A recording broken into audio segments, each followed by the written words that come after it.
Bonjour à toutes et à tous.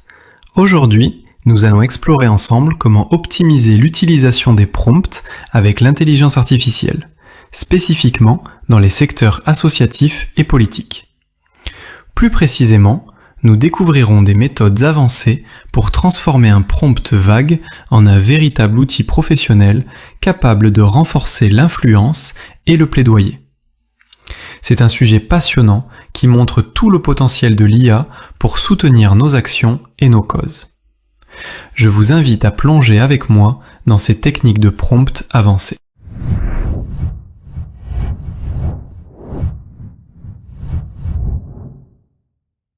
Dans le secteur associatif, il est courant d'utiliser des prompts assez vagues, comme ici par exemple « Rédige une note de plaidoyer pour défendre notre cause ». C'est un réflexe humain naturel, surtout quand on est sous pression, avec beaucoup de choses en tête, et qu'on pense que l'intelligence artificielle peut nous soulager rapidement. Cependant, ce type de prompt, bien que compréhensible, a ses limites. Il tend à produire des textes assez génériques, qui peuvent sembler propres, mais manquent souvent de précision, ce qui devient un vrai problème dans un contexte politique où les attentes sont élevées. Ce prompt vague est donc souvent utilisé quand la rapidité est prioritaire, mais cela peut nuire à la qualité et à l'efficacité du document final. Ici, nous parlons de la version professionnelle du prompt, qui change vraiment la donne. En précisant à l'IA d'agir comme un rédacteur de notes de plaidoyer expérimenté, spécialisé en communication persuasive et en stratégie de lobbying auprès des décideurs politiques, on oriente clairement son rôle. La consigne est de produire une note percutante, factuelle et orientée vers l'action, avec un ton à la fois professionnel, urgent mais mesuré. Cette précision transforme radicalement les résultats obtenus. En définissant clairement le rôle, les attentes et le ton, on s'assure que le texte généré sera pertinent et influent. L'impact sur la qualité est immédiat. Le contenu gagne en clarté, en force et en efficacité. Enfin, ce prompt professionnel établit une orientation nette, en définissant clairement le rôle du rédacteur, le style de communication désiré et les objectifs à atteindre. C'est cette orientation précise qui garantit la pertinence des réponses fournies par l'IA. Pour commencer, la première étape consiste à définir avec précision le rôle et la tâche. C'est essentiel pour bien orienter tout le processus. Ensuite, on passe à l'application des contrôles, ce qui inclut le ton à adopter, les exigences spécifiques et la structure à respecter. Cela garantit une cohérence et une qualité tout au long. Enfin, la troisième étape consiste à tracer les grandes lignes pour bien cadrer l'ensemble. Identifier clairement le public cible, comprendre le contexte et établir un fil conducteur solide. C'est cette méthode hybride, combinant précision, contrôle et cadrage, qui constitue la véritable force des techniques de prompt que j'enseigne. Ici, nous parlons de l'importance de la précision initiale dans nos instructions à l'IA, ce que j'appelle de l'intention à l'expertise. Avant, une consigne vague comme « rédige une note de plaidoyer » ne donnait qu'un texte généraliste, sans vraie spécialisation. L'IA reste alors très basique, sans adopter le ton ni le registre adapté. En revanche, en précisant qu'il s'agit d'un rédacteur spécialisé en lobbying politique, on oriente immédiatement l'IA vers un style expert, parfaitement aligné avec le contexte décisionnel. Cela transforme totalement le résultat.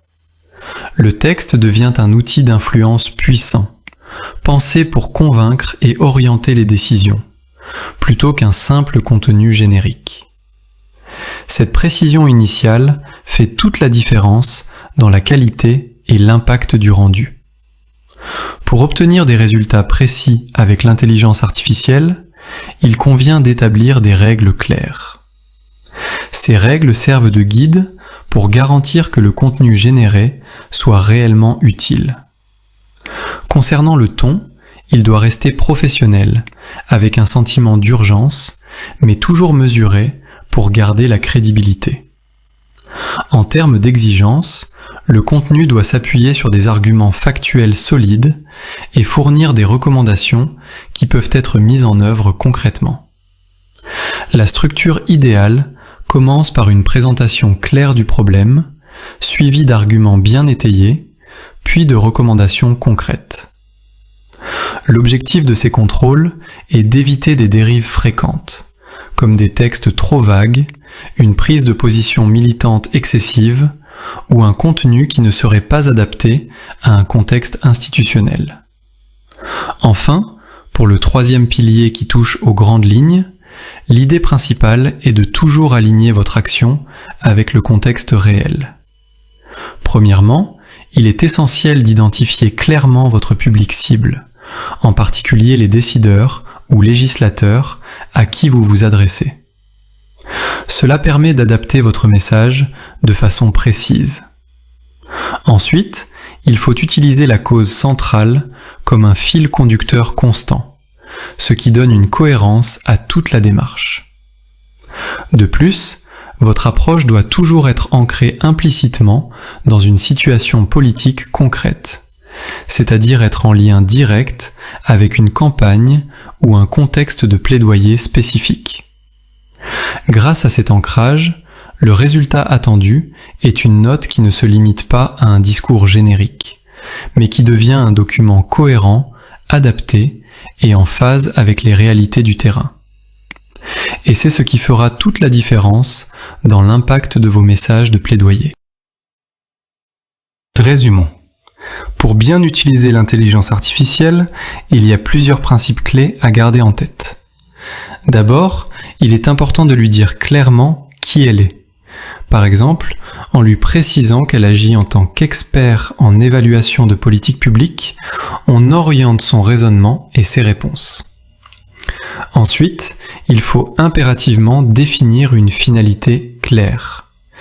Dire par exemple que l'objectif est de convaincre un comité de direction aide à adapter le ton et les arguments. Troisièmement, on doit encadrer le ton et la structure. On privilégiera un discours factuel, synthétique et orienté vers la prise de décision. Enfin, il ne faut jamais oublier de rappeler le contexte clé, le pays concerné, le public cible et les contraintes institutionnelles. Ces éléments guident l'analyse et assurent une réponse pertinente et adaptée.